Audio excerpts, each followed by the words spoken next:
Hi guys, welcome back to another video. Today I am joined with my buddy Michael. Mike and I have been friends for over 13 years now, and he is half Danish, half Filipino. For the past few years, he has been moving around to different towns, and in this video he will actually be sharing to us what it's like renting a house here in the Philippines. So stay tuned guys. Hi, so my name is Michael C. Frocker. C stands for Costañas.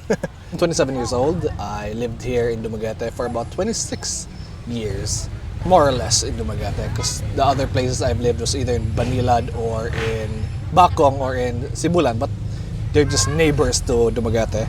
It's the next town. It's the next One town is to the south and the other is to the north. Yeah, so I've experienced living, it's very different between the two, if I'm being honest. So when I turned around 22 years old, I started becoming independent. I got work. Originally, I was just working in a call center, but it was a remote thing, but this is during the pandemic time. So the call center gave us the option to, do you want to work here or do you want to work at home? So very quickly, I grabbed that opportunity to work from home because I was really interested in that option. I mean, it's work from home. You don't have to commute anymore. But were you still living in your parents' house at that time? Yeah, I was still living in my parents' house at the time. That was the first job I ever got, so I wasn't really able to build myself up with a savings or any kind of personal income. Okay. So if I had moved out, I would have had nothing to my name. Yeah, okay. It's very difficult.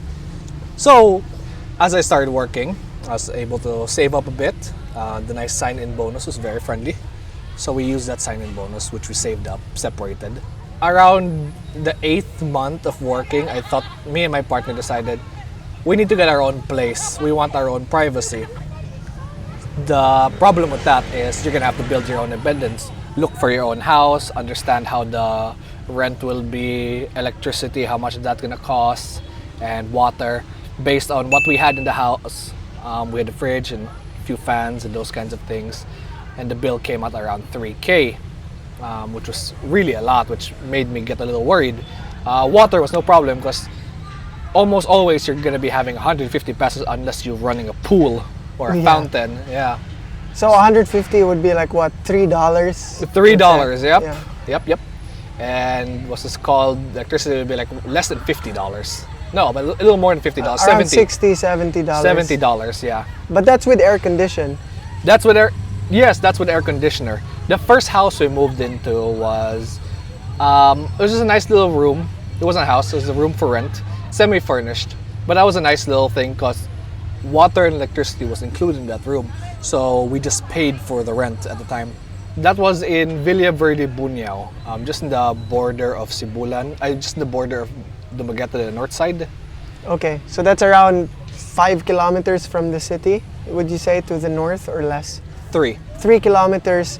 Give or take. Yeah, that's after the airport, right? Before the airport. Okay, before the airport. You're saying your very first rent was a private room. It wasn't the whole house. It wasn't the whole house, no. It wasn't even in the house. It was like this small little room next to the side of the house, like separate from the house. Yeah, I remember we actually visited there. Yeah, you helped us move out. It was really awesome. At the time, we were still using a motorcycle. That was fun. But, so tell me, how was the experience like? Aside from, I know it's limited in space-wise, right? Sure, the space was limited, but the experience was really great to have your own privacy, to move around how you want. No, you don't have to wait for anyone in the bathroom, be it me or what's it called, my partner. It was just like, it was just a nice, safe space where you can be yourself. There's no other prying eyes. Your food was your own. Nothing was being touched except from who you're living with. So that was a great first experience. Laundry-wise, of course, that's gonna pile up. We didn't have a washing machine, so we decided to do it by hand. But when we're working, it can get a bit overwhelming because you're working and having to manage food and groceries. Sure, it was a little less at the time, but we took advantage of a nearby laundry station, which, in retrospect, is gonna be a lot more expensive than owning your own washing machine. But you have to consider this. There's the long-term goal, which is going to be more expensive because you have to spend like 12,000 pesos on a washing machine, or the short-term goal where you spend 300 pesos every week. Of course, you can save out the 300 pesos, but you're also going to be saving up a lot of laundry. So we had to go with the short-term option for the meantime. We didn't even have a fridge there. It was different at the time. I don't know if it changed now. What we were staying at was a pretty small place, 6 by 3 meters. Not very small, 1 bathroom. With water and electricity covered, so that was really cool. So you're looking at a price range probably nowadays if you find something similar. Also, location has a lot to do with that. So you're looking at between around 4.5 to 6.5. That's the price range for those kinds of units. But still, it was nice and comfortable for 2 people, or even just 1 person. 2 people is a little stretching it. 3 people would just be no. So it's more of like a bachelor's pad, if to say, right? Yeah. It's perfect for a couple. Perfect for a couple, horrible for 3 people, and absolutely no for a family. Yeah, okay, understood. Yes. Eventually, we stayed there for about 6 months. Then we moved out to a little bigger place. Still the same deal, bachelor's pad in a compound. This time, we moved a little more south. It is in Banilad, Bacong. Okay. And that place was really nice, I had to be honest. And I personally thought about staying there for a very long time. Conditions changed. It became 2 to 3 people. But the place was about 3 meters by 3 meters, 10 feet by 10 feet.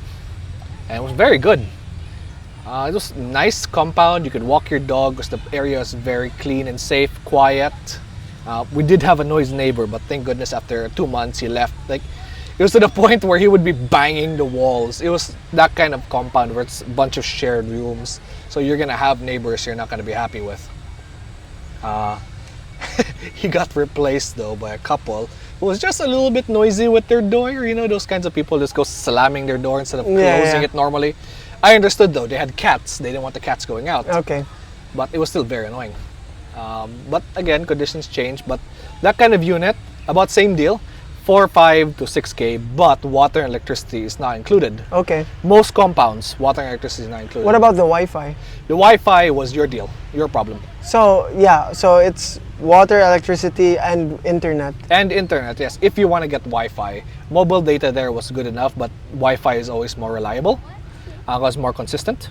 And the connectivity there, I think when it comes to the connectivity of Wi-Fi here in the Philippines, location has a lot to do with it. Yeah, exactly.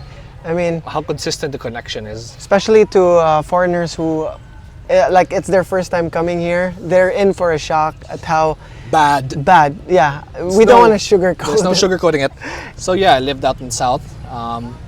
After about 6 months, conditions changed, so we had to move to a new house. This time it was an actual house, but it was still in the compound. 2 rooms, living room, kitchen, 1 bathroom, and a nice little parking space for the motorcycle. And where is this? So still in Banilad, yes, but a little more closer to the water. Okay, so okay. This one was an actual house. Okay. Nowadays, these kinds of units can run between 7 to 10K. That's about $100 to $200. Okay.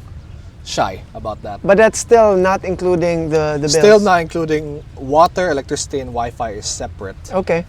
It had an air conditioner. It wasn't furnished at all. Absolutely no furnished. We had nothing to our name, save for a refrigerator and a desk.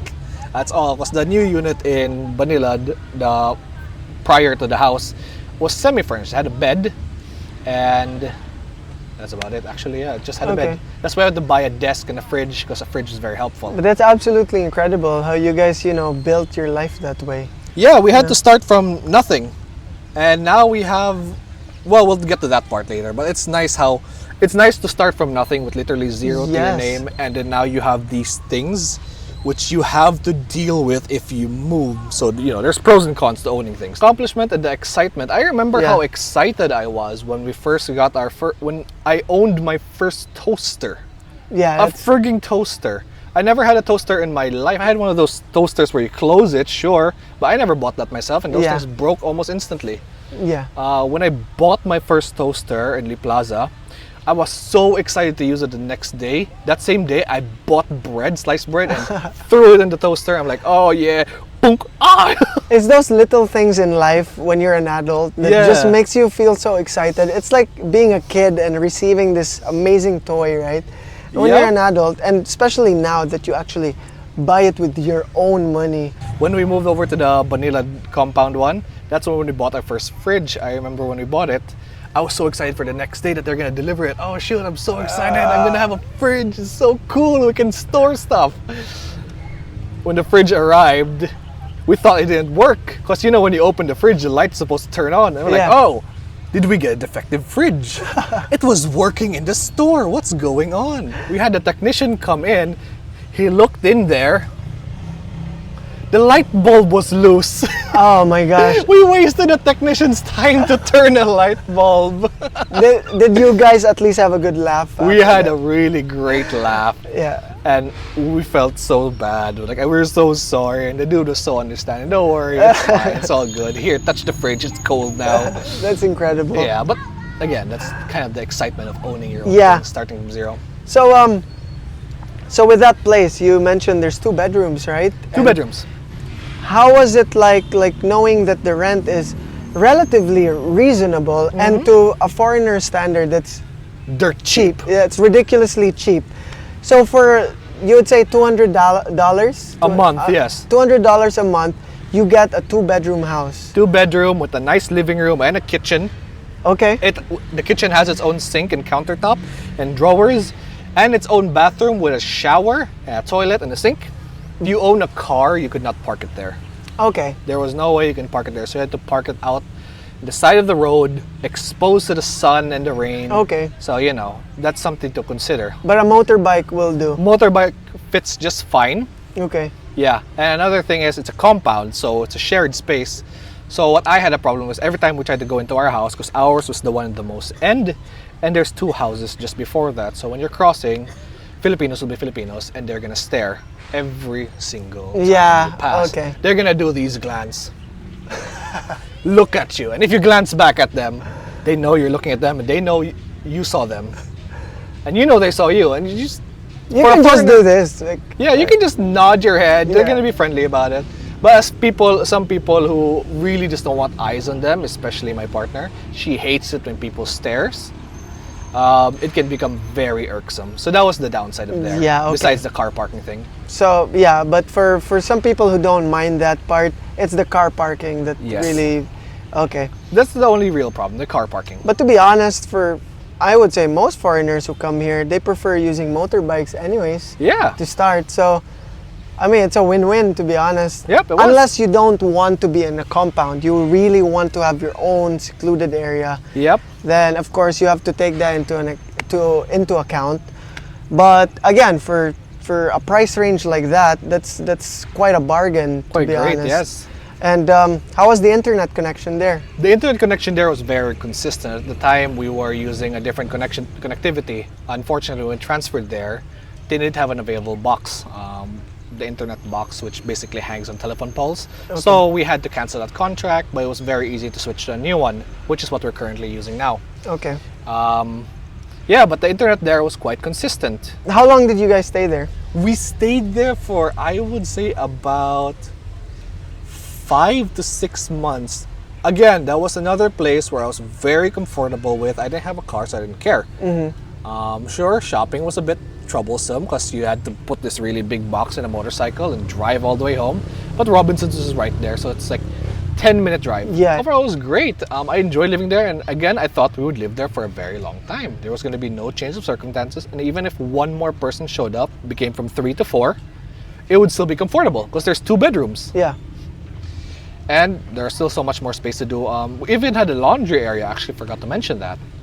Unfortunately, an incident occurred where a mental person, someone a little bit lacking, this crazy person, tried to break into our unit.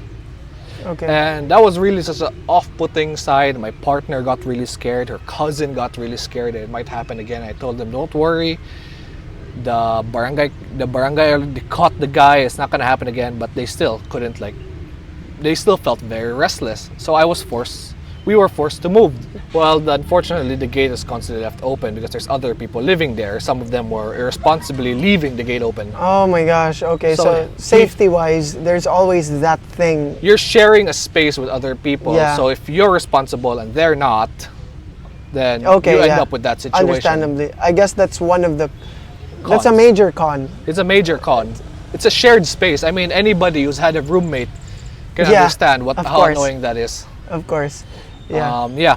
So that incident occurred. They felt restless, so we moved out. The guy was very understanding, but he wanted, like, he didn't want us to move out, but we did anyway.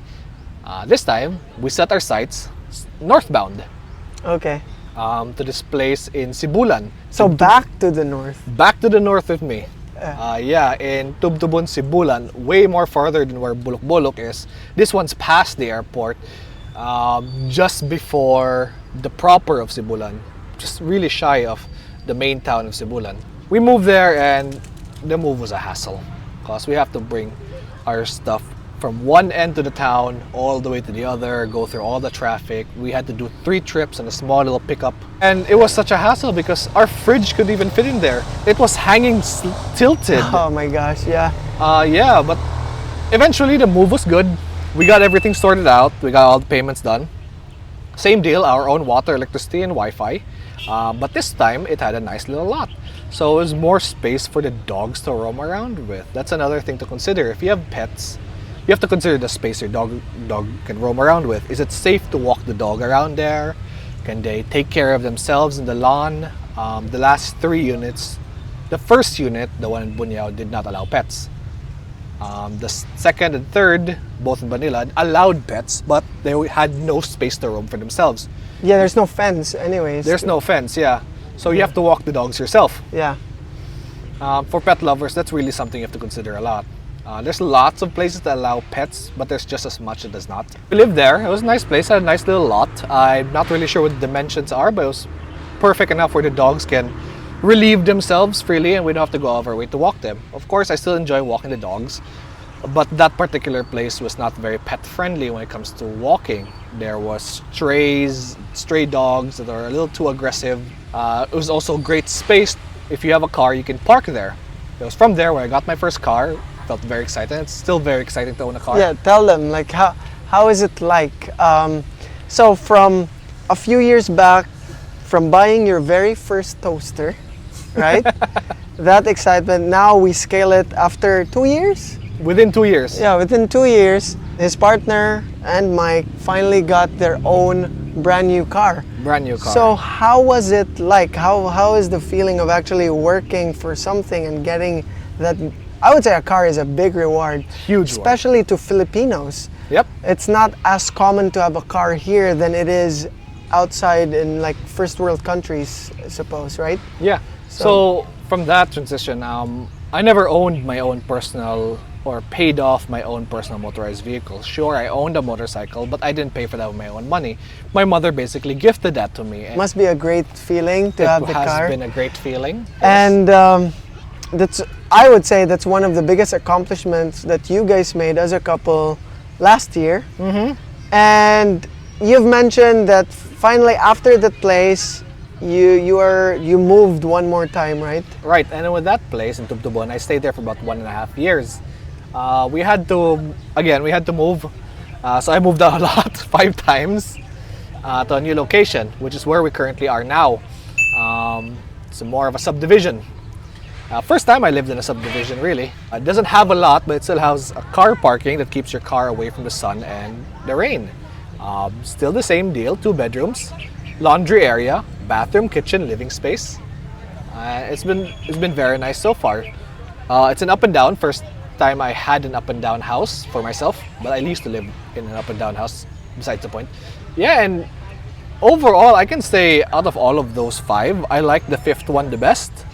So it's just gradually been upgrading, getting better and better. Price range for a house in a subdivision, depending on which unit you're getting, but it can range between $8K to $15,000. So that's about $100 to $300. No, $200 to $300. Yeah, something like that. $200 to $300. Water, electricity, Wi-Fi is not included, and there's going to be an association fee. Yeah, okay, that's normal. That's normal for It's kind of like condominiums too. Yep. So, weighing all those pros and cons from each places, and now would you say like you actually found the place that you're very satisfied with? So far, I've been quite satisfied with it. Yes, okay. It has its pros and cons, of course, but every place I lived in had one. Yeah, I appreciate you sharing, like especially with the price ranges. That would be very helpful, especially to the viewers here, to some people who might be interested in renting when they come here, because of course, understandably, if you're a foreigner and you come here to the Philippines and you're not married to a Filipina, You can't own property. you cannot buy land, you can't own property unless you put it under a Filipino or Filipina's name. So most cases, foreigners do rent. So that was a good insight on what to expect when you come here. Of course, guys, price may vary. There are some even more expensive ones that's already by the beach. Yep. Depends on the size, the location. It will, A lot of things Yeah. can factor into that. But the factor. normally, we're just looking at normal wages. Those are the price ranges for those kinds of houses. What are the differences, Mike? So you've been in Dumaguete and you exited to the north and to the south. Yep. Now, which one would you say is better, the north or the south? If you're asking me personally what I found better, there's really a lot to consider because the pros and cons between the two of them has been very different. Oh, that's hard actually now. I'd rather live in the north, but if one specific change can be made for the south, I would choose south all day. Which is? There's this one major problem that connects between Dumaguete and the closest town in Bacong, which is Banilad. There's a town called Mangnao. That's this town that connects between Banilad and Dumaguete. You can expect that road there, the only road that connects to Dumaguete, to flood when there is rain. When there is like heavy rain, it floods very quickly. That's So by Southview. Southview Hotel. Southview Hotel, yes. Yeah. So it's gonna flood there. It's not a short flood. It's not a puddle you're looking at. You're looking at a whole kilometer of road underwater, and you're expected to drive your car or motorcycle there. It gets extremely muddy. It gets extremely dirty, and there's debris everywhere. And that's almost every time there's heavy rain. It doesn't even take that much rain. 30 Yeah. minutes of rain, flooded. It's really, yeah, you're right. The south is more prone to flooding. Downside of the north is it can get quite hot. It's very industrialized compared to the south. Yes, Would it is you very agree? industrialized. Yeah. You can expect the house to get quite humid and it can get quite hot out there. Yeah. If you don't live under a tree, expect it to get like around 38 degrees, 40 degrees inside the house. Yeah. Invest in an air conditioner unless you don't want to sleep in the daytime. Yeah, so that's actually a great insight. So for you guys who are planning to move here to Negros, if you want to exit Dumaguete City, now you have an insight of what the pros and cons are to the south and to the north. But yeah, on a good day, when it's not like heavy rains or typhoons, The south I mean, is great. yeah, rarely it floods. But when it floods, it floods. You know, Negros, for me personally, that I've experienced, is unlike bigger countries where you have to travel a really long way. Yeah. In Negros, the sea is right there, and as quickly as I can reach over here, the mountain is right there, where there are Yes. lakes and waterfalls and forestries. Beautiful. You get the best of both worlds, all in a nice little compact place. yeah, and that's exactly it. That's why we are so fortunate to actually grow up here, because I remember when we were still students, we're like, oh, we have this long break. You know what? It's either A, we go snorkeling, it's 10 minutes away, or B, we head up to the mountain, which is like what, 15, 20 minutes 15 away. minutes away. So Do a it's, little hike, you're in a nice major river, a big waterfall. yeah, it's absolutely incredible. And I'm sure it's not just here in Negros Oriental, guys. It's all over the Philippines. All over the Philippines. And that's the beauty and the uniqueness of this country. But yeah, thank you so much for sharing that, Mike. For me, I started living independently. It's been about 3 years, and I would say I have been very blessed being able to use the skills I've collected from school and studying, and being able to speak English. I'd never worked in somewhere very fancy like a hospital or a law firm and those kinds of things. But I built up what I have through hard work. And there were ups and downs. That's such as the case when you live by yourself or live independently, because you're expected to fulfill all these requirements. But just stand strong, work it day by day, and have a budget plan. Oh my God, have a budget plan. Yeah. Write it down. Don't just think about it in your head. If you don't write it down, you're gonna end up spending left and right, and Yeah. you're gonna end up going, where did my money go? You might be hearing some background noise here, guys. It's actually students. We're by the school here in Valencia. The park is beautiful. But yeah, thank you so much for your time to listening Mike's story. And thank you, Mike. Thank you for sharing that. Very sexy as always. He's actually my gym buddy. Thank you. Don't forget to subscribe, guys. Leave a like, comment down below. Share this to your friends. Maybe this will help them in planning out if they want to move to the Philippines. But that's it for now. Mike might be in another vlog soon wherein we're planning to go back to the certain waterfall. So looking forward to that. But I appreciate you as always, buddy. And thank you guys for watching. As always, peace. Bye-bye.